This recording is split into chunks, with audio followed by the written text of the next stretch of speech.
Hi, I'm Mark Thorsby. This is Phenomenology. In this video, we'll be covering part two of our introduction to phenomenology.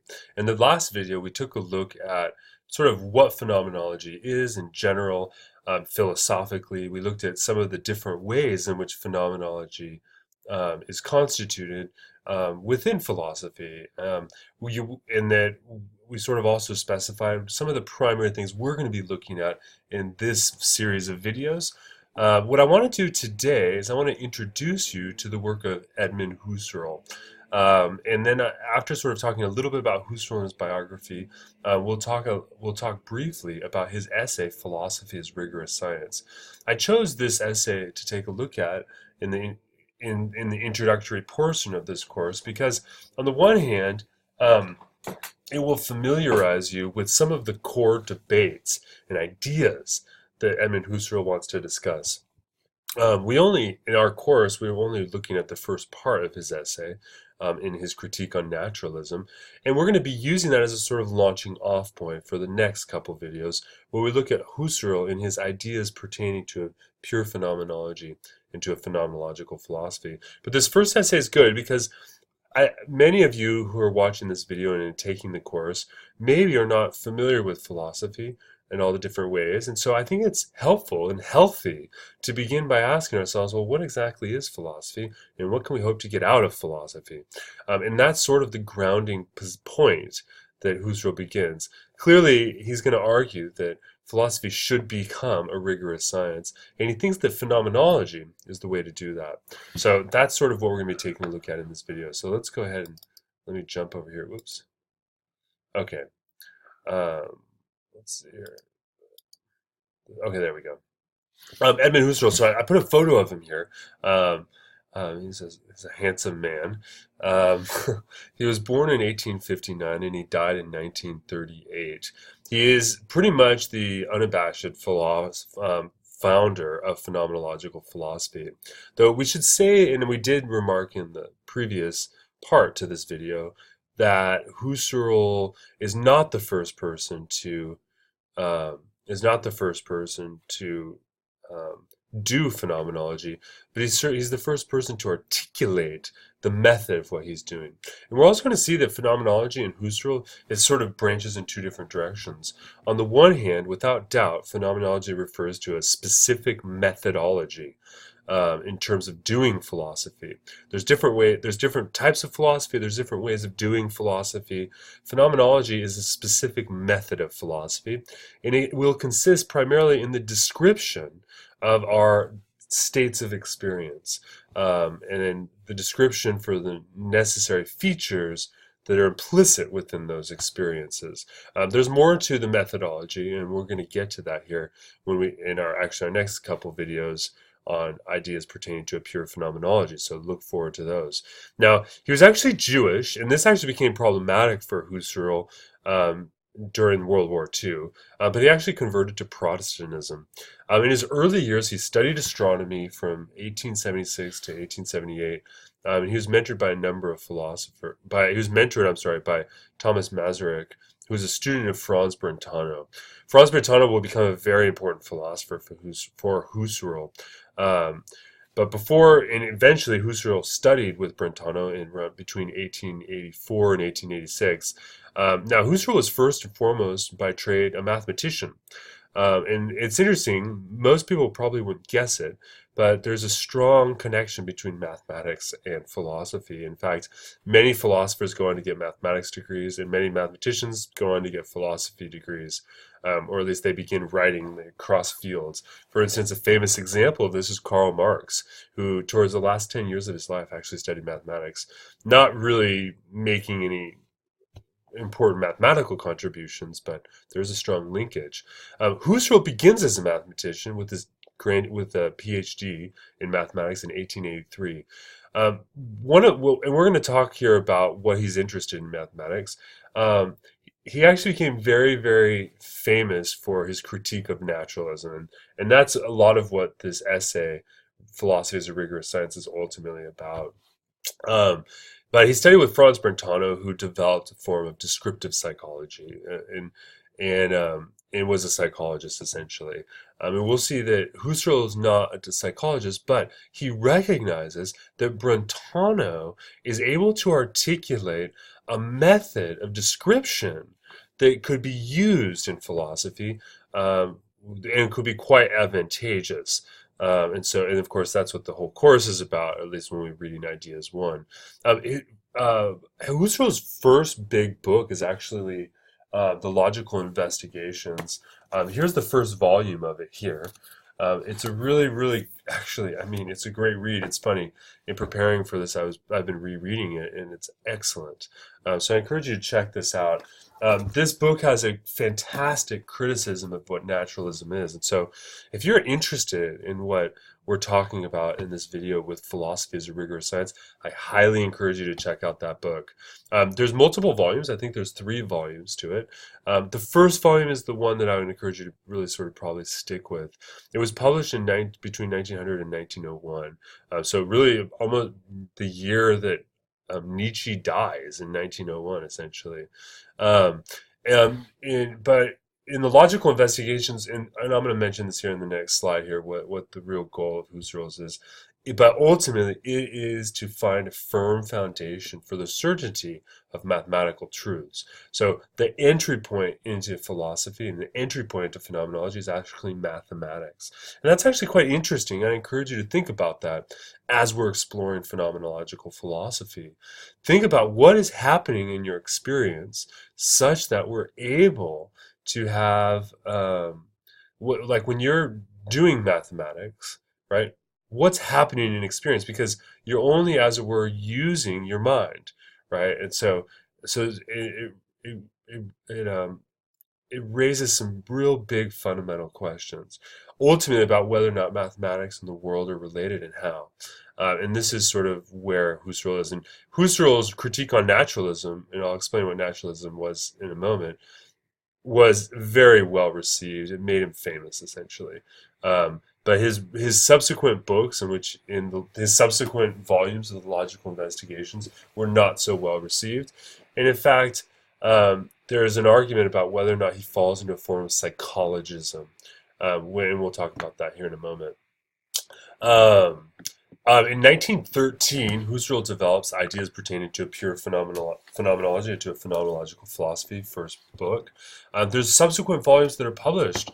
Volume 2 of the Ideas, or Ideas 2, is a very important if we're going to be looking at Husserl's assessment and understanding of communities and how communities are constituted, or if you will, a sort of social phenomenology.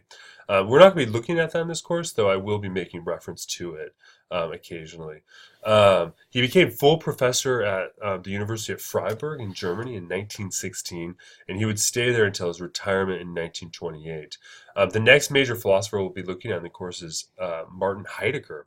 And Martin Heidegger actually took over the position from Husserl. In fact, Martin Heidegger's text we're reading, Being in Time, is dedicated to Husserl. Husserl wrote a number of other texts even after his retirement, including the Cartesian Meditations. And one important thing I mentioned here is the rise of Nazism in 1933. With the emergence of the Nazis and the National Socialist Party, one of the things we see is a cooling of philosophical thought. That is, after the rise of Nazism, there's a sort of assault on the philosophy that takes place within the universities. And unfortunately, Husserl's philosophy was subject to some of those problems. But we'll also see that in many ways, Husserl's some of his concerns about philosophy are resonating in towards anticipation of this. And we also have the crisis. Very importantly, he writes an essay that's related to the one we're looking at called Crisis of the European Sciences in 1935. And this is considered one of his most important texts. He dies in 1938, but he's a prolific writer. So over the past, I would say 25, 30 years, there's been consistent publication of more and more of his works. So that's quite interesting. It means that that if you're interested in Husserl, there's going to continue to be more and more of his work that's going to be published into the future. He wrote insane amounts on everything, and in fact, Ideas 2 talks about the idea that the most of that book was actually came from a dream he had, and he got up after the dream and wrote out this manuscript and then developed it eventually into ideas too. So very prolific writer, definitely a genius, and without debate, the founder or the father of phenomenological philosophy. Um, I forgot to mention, not only is phenomenology a method, but it also seems to signify a certain um, region of philosophical debate and questions and problems. And so it's its own sort of branch of philosophy as well as a method. Okay, so philosophy is a rigorous science. This is the essay we're going to be taking a look at, and I'll be clear here. I don't have time. Yeah, I'm not, because I only want to keep our video here to around 30 minutes. So I'm not going to be going through every element of this text. In fact, there's multiple parts of this text, and we're only looking at the first two parts: the introduction to this text by Husserl, and then his critique of naturalism. So before I begin, though, let me see if I can explain what naturalism is. I mean, here you have to understand, keep in the background, in the back of your mind here, the relationship between logic and mathematics, right? John Stuart Mill will sort of take you back into the history of logic, and if you're interested, some of this stuff is covered in another video I have called Philosophical Logic. If you look in my logic series, it's there on YouTube. But one of the debates that's occurring in the 19th century is the development of naturalism. Now, what is naturalism? Naturalism is the idea that everything can be reduced to a specific material state of nature. I mean, that's ultimately what it comes down to. But in terms of philosophy, it goes all the way back to John Stuart Mill. And one of the things John Stuart Mill argued when he thought about mathematics was he argued that all of mathematics was based upon our empirical perception of things, right? So I perceive things, I see pens and I see books and all this sort of thing. And that from these empirical observations, we abstract and then numerate objects, right? So we say there's two objects, but ultimately the concept for the number two is derived from a physical experience of something, right? Now, this becomes problematic because our experience can be faulty. So if our knowledge is based upon experience, then our experience can admit of falsity, then that means that, or it raises the question of whether or not our mathematical um, judgments are also open to potentially being wrong, right? Normally we don't think that, right? Normally when you take math, and by the way, most people don't do math, they calculate, which is a form of mathematical computation, but it's not really mathematics proper. But when people do mathematical calculations, right, they take those as being absolutely certain, regardless of your experience, right? So when I say 3 plus 2 equals 5, right, you know that's true, regardless of how many things you count. But you can see with John Stuart Mill, we see this question about whether or not these mathematical and ultimately logical categories are ultimately reducible to these empirical physical processes. And if that's the case, that seems to strip the certainty and objectivity of our judgments out. And so there's a sort of worry here. And so during the 19th century, we actually see tremendous mathematical progress, tremendous logical progress, but we also see in the 19th century a sort of, on the one hand, there's a way in which mathematics and logic is pushed beyond its boundaries at the time, but then on the other hand, it looks like mathematical and logical judgments are also being undermined because of naturalism, right? Because here's the idea: is that since I experience things, right, in my brain, you can take these to physical processes, right? That means that mathematics is ultimately based upon psychology, right? Because it's my mind that's doing the work with the calculating and the numerating, right? And my psychology is based upon certain sort of physical naturalistic principles, right? Which means that when one does mathematics, it's not that they're gaining true eternal knowledge of the world. It's rather that they're just using their mind according to certain physicalist laws that are rooted in the psychology of the mind, right? And so what's the upshot of naturalism? The upshot of naturalism is that if naturalism is right, then what that means is that all of the sciences are ultimately based on psychology, right? Because mathematics, which Husserl in the Logical Investigations actually says is the most advanced of the sciences, and I think he's right on that, certainly the most mature form of science we have. If mathematics is based upon the psychology of the mind, then that would indicate that all of the sciences are based upon the psychology of the mind. This meaning that at the end of the day, um, psychology is the a priori science for understanding, well, really all things, right? Or at least understanding how all of these sciences make sense.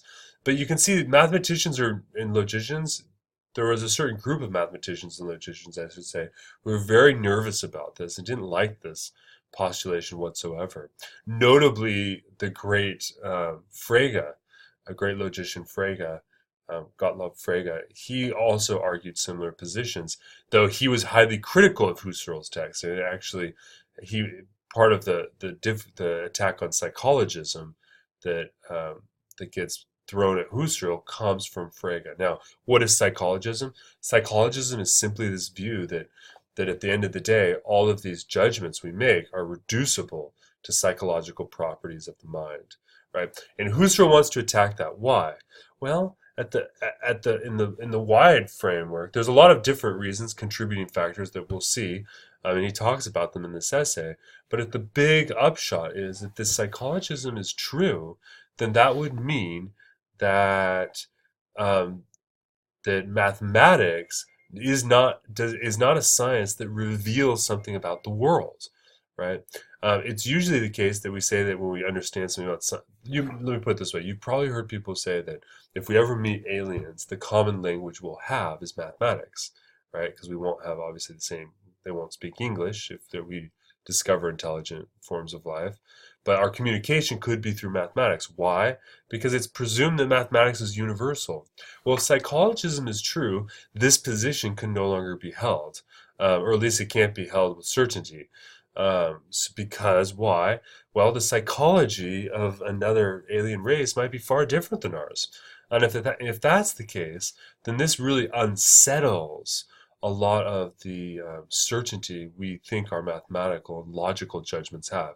And of course, logic is at stake here too, because if in the same way that mathematics could be reduced to psychologism, so could the science of logic. What is logic? It's the science. It's the science of argumentation, knowing how things are inferred between one and another, right?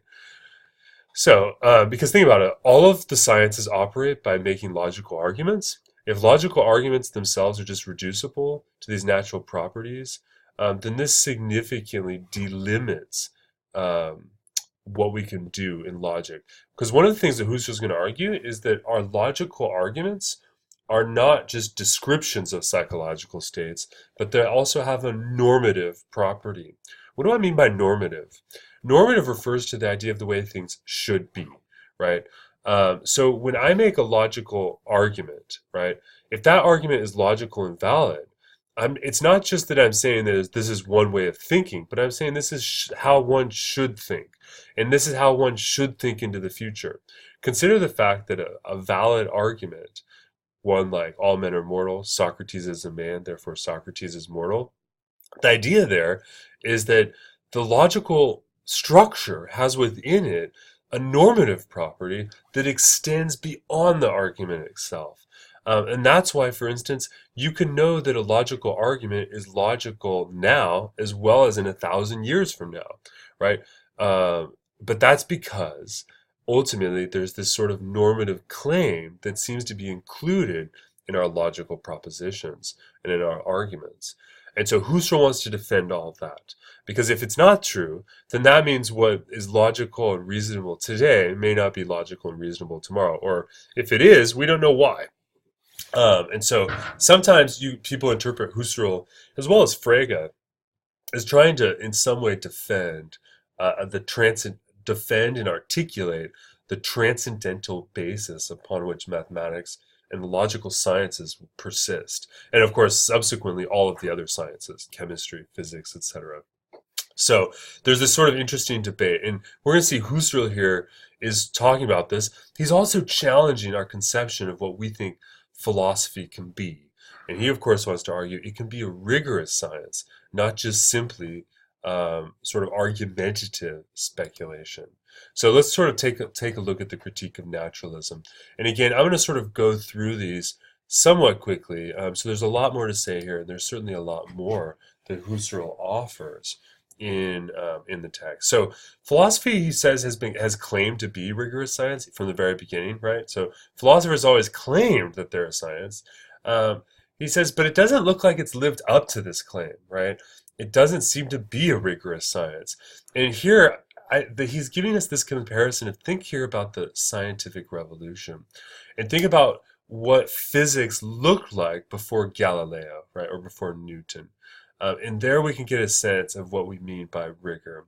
There is a way in which philosophy is making arguments about the world and perhaps shedding light on things from Husserl's perspective, but it lacks a sort of rigor that is emblematic of the scientific revolution.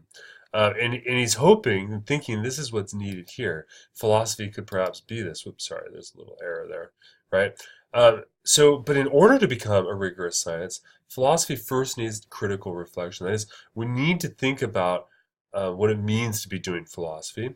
And this is going to require a profound methodological investigation. That is, we need to figure out what it means, or we need to determine what the method should be for philosophy if it is to be rigorous, right? And here, of course, we can say there's two different types of science. There's the natural sciences, which proceed through experimental observation. And here there's the humanistic sciences. Think here about history.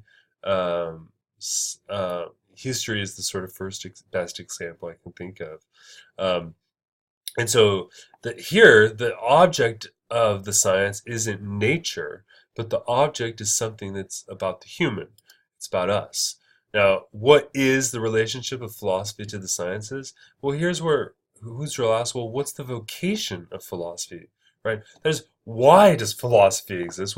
This is sort of the big question that probably many of you are asking and thinking about. What exactly am I doing in this class? What does it mean? Why study philosophy? What's the vocation of philosophy? Well, Husserl's answer is that the vocation of philosophy is, quote, to teach us how to carry on the eternal work of humanity. That's such a broad statement. But what he's arguing here is that part of what philosophy is meant to do is to enhance our understanding of ourselves, right? And ultimately to become better people, I think. Right, and in Husserl's Ethics, he discusses this later, right, where he actually has a sort of vocationalist ethics, where he argues that the core question in ethics is what is your vocation? How should one live their own life? But back to the sort of thing here, back to the problem. The issue, though, is that it's not even that the problem is that philosophy is not a science with a specific object or field of study, right? Think about this. Chemistry studies chemicals, right? Chemical compositions. Physics studies physical laws of motion, right? Biology studies a certain object of analysis, right? Of things that are living, right? Botany studies a certain branch of things that are living, namely plant life, right? So what is the object of study for philosophy? The problem is there isn't any, right? Or what we might say is that everything is included within the object or field of study for philosophers, which means a fortiori that nothing, right, is the object of analysis. This is a problem.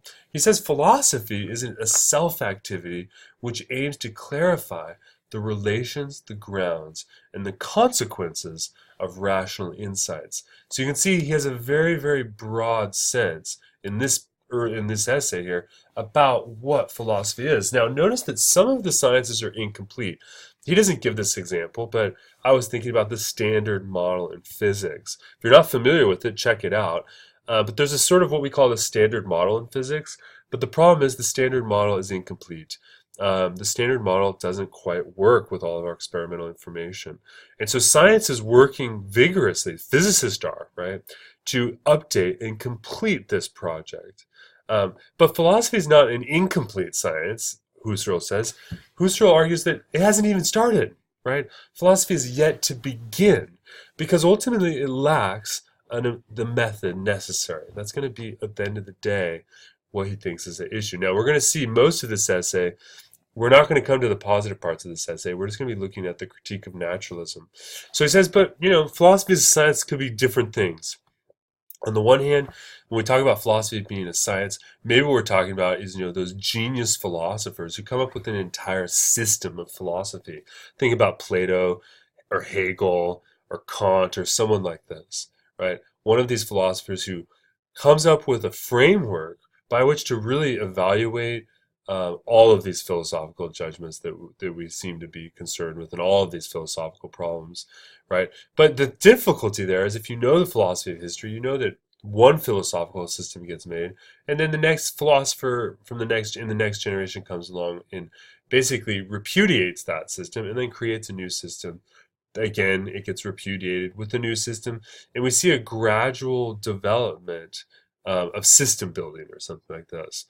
Another way in which we could conceive of science here, and maybe a science, is what we might say is incremental development, where we're able to actually articulate philosophical judgments which are so indubitably true that we can't possibly reject them, and then we can slowly, incrementally develop over time. And this is the second part of this is the second it's the second view that Husserl takes with regard to phenomenology. Husserl doesn't think he's developing a system and he's a genius. He rather thinks he's developing a method by which many, many other people will come along and incrementally add to the development of that science. And so phenomenology, if its method works, will become a method for the incremental development of philosophy that should yield, from Husserl's perspective, highly rigorous results. Results about what? Well, results about how the relations of our rational insights about things. And at the end of the day, in other passages, Husserl says phenomenology is ultimately about understanding what meaning is, what it means to mean, right? What does it mean for anything to have meaning, let alone the big things, right, where we're looking for meaning. And this is what he thinks philosophy is up to at the end of the day, right? So importantly, every science develops its own doctrines, right? And a doctrine here are things that are part and parcel to the science that aren't going to be questioned. And why? Because because those doctrines are used in order to organize the questions of the science, right? So for instance, you might say that in physics, certain doctrines, for instance, are articulated by Newton, right? Think of inertia, the law of inertia. If something's in motion, it will continue to remain in motion unless acted upon by another force, right? This is a doctrine of Newtonian physics that we don't question, right? We use it as the framework to do our physical investigations. Now, here's the problem. Philosophy lacks a system of doctrines. So what philosophy needs to do, if it's to be rigorous, it needs a fully fleshed out critique of reason, right? That is, philosophy needs to articulate what it means, a clear, coherent method and evaluation of what it means to have meaning itself. All meaning comes in the form of reason, and all reason comes in the form of consciousness. And so that means that philosophy has to first articulate rigorously the attributes and the correlates of consciousness. And we talked about this briefly in part one. So take a look at that if you need to refresh. So for instance, this means asking questions like, what does it mean to reason? And what are the eidetic laws which govern reason? Now, this term eidetic, we're going to see come up especially when we get to Ideas 1. It's the same term that Plato used for form, and it's the word where we get ideas from, right?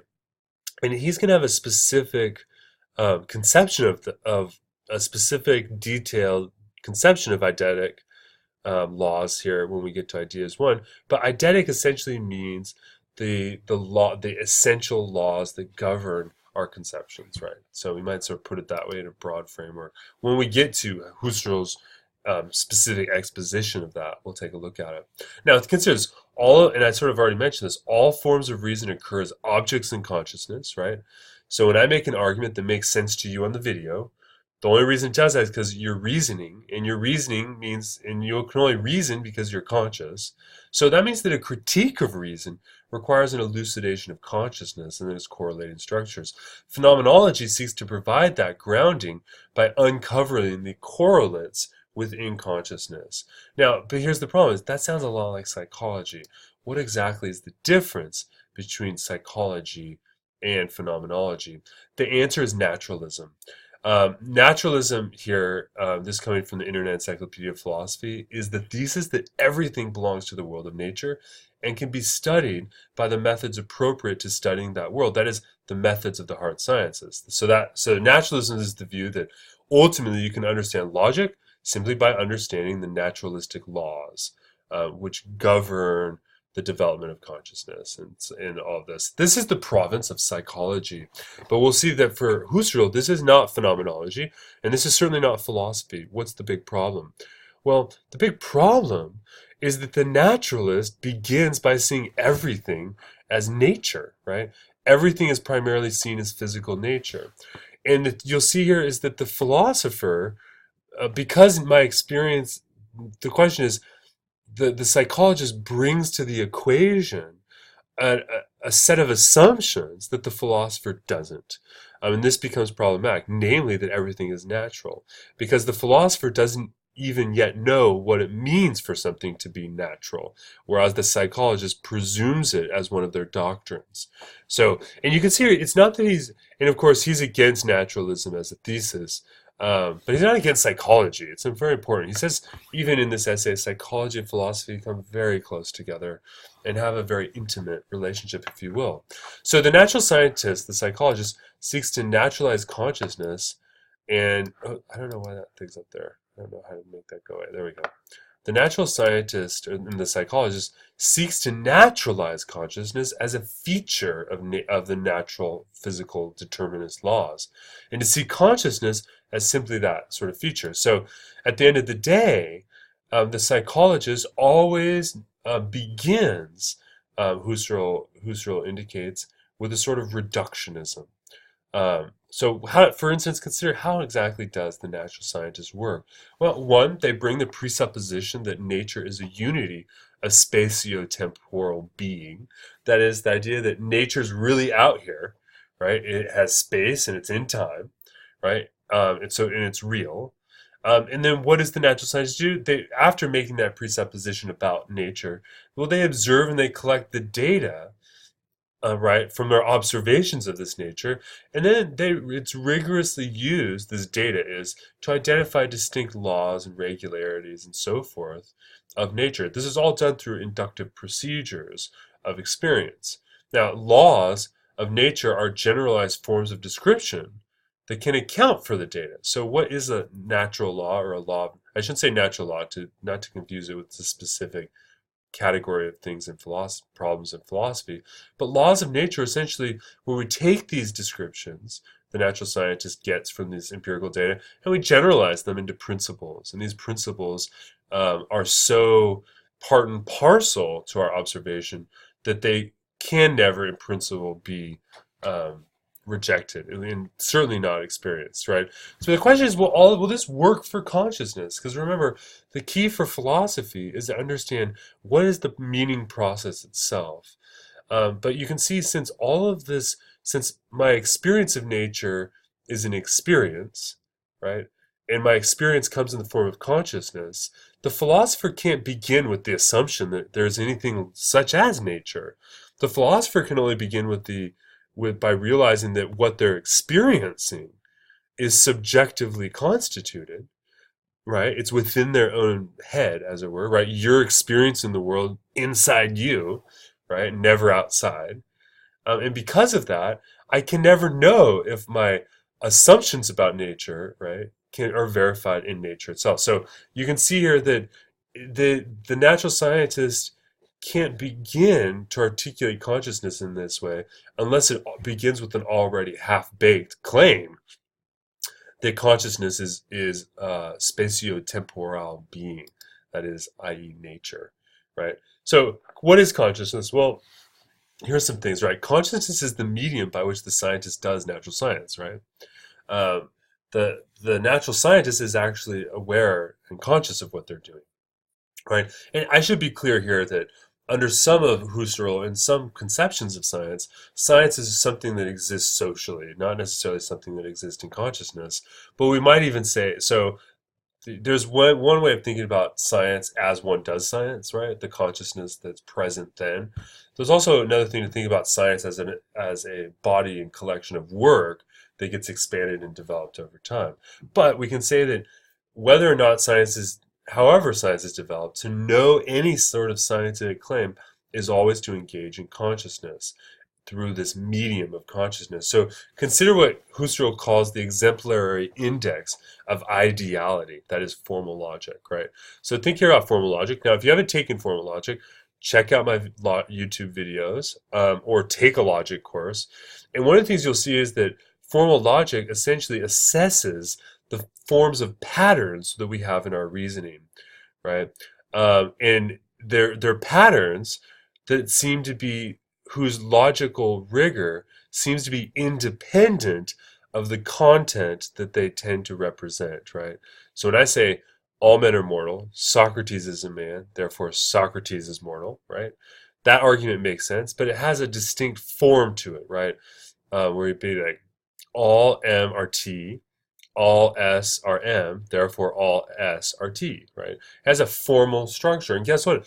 That formal structure maintains its validity under all conditions, regardless of what one, puts under the category of the S or the T, right? So that means that when we're engaged in logical reasoning, we're engaging with something that's purely existent in the ideal, right? When I say ideal, I don't mean the way things should be, though I kind of do. I mean, they only exist in terms of the essence of ideas that only have existence or being in the mind, right? They don't seem to have existence outside of us, and yet everything also around the world seems to be dependent upon these same sorts of laws. So on the one hand, logic is treated as like in logic, it's frequent. The naturalist, on the one hand, tends to treat the laws of logic as laws of natural laws of nature for thought. But the problem is this leads to an absurdity because natural laws assume something about consciousness that is not directly inferable from consciousness. So in analyzing consciousness, what we do is we seek to understand what transcendentally comes before any conception of nature whatsoever, because our conception of nature is constituted always as an object, right? So before we can understand naturalism as an object, as a problem in philosophy, we have to first understand what's even possible for consciousness, and thereby restrict and organize and schematize our evaluation of these things. So in analyzing consciousness, we must first begin by understanding the ideal laws of thought. But since the naturalist presumes from the get-go that all these things are natural, then we have what looks like an incoherence at work, where the naturalist sets up an ideal conclusion that will automatically reject all ideal conclusions, right? Husserl writes here, and this is sort of an important passage, right? Quote, however, an idealist who sets up and so he thinks justifies theories which deny precisely what he presupposes in his idealistic war of acting, whether it be on constructing theories or of justifying and recommending values or practical norms as the most beautiful and best, the absurdity is not in his case evident, but it remains hidden from him because he naturalizes reason. So what Husserl is arguing here is that what the naturalist does is they begin with this presupposition about nature, they naturalize reason, and because of that, they miss the fact that they're actually setting up ideal conditions, right? All theories about the mind and logic should look like X. They should look like certain sorts of theses about nature. But that's an ideal condition that has a normative aspect to it. But they reject normativity, right? So it doesn't make any sense because ultimately this naturalism that leads to this sort of physicalism, it would reject these ideal conditions. So it's incoherent, as it were. And and we'll see when we get into ideas one, he's going to begin to more systematically develop these. Though I think his really great exegesis is this Logic One book, or I'm sorry, Logical Investigations Volume One book. So what exactly is the difference between philosophy and psychology? How can we understand the difference? Well, Husserl argues that psychology models itself on a form of naturalism. Um, so he's a quote, and this is from page 86 on the text I posted.